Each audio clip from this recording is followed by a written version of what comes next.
Ang pag-uusapan natin ngayon ay ang the 5 P's of marketing.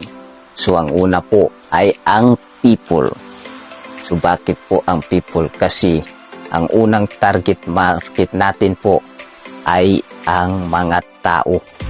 Kung ano ba ang mga problema at kayang ibigay ng solusyon sa mga tao natin. So ang pangalawa po ay ang product. So pagkatapos mong makuha kung ano ang mga solusyon o mga problema at dapat isolusyon po sa mga tao, ang pangalawa naman natin ay ang product. Dapat may produkto ka para ma-market mo sa mga tao at mabigyan mo sila ng solusyon. At sa ating pangatlo po ay ang price. So may product ka na at may tao ka na hinahanap mo ang mga solusyon.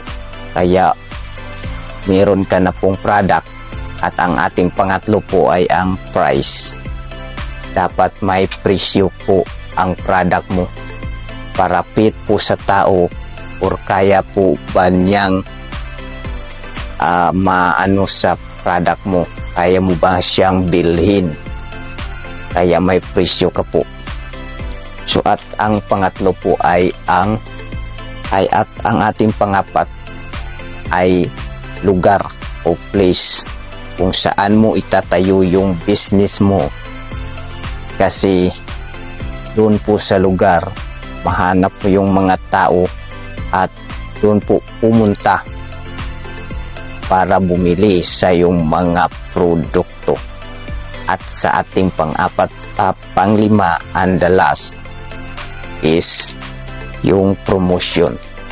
Dapat promotion or advertising para ma-market mo ang iyong produkto. Kaya mas napakahalaga po ang promotion. Dapat ipopromote mo ang iyong business or ang iyong mga paninda para may mga bumili pong mga tao. So yan po ang ating the 5 P's of marketing.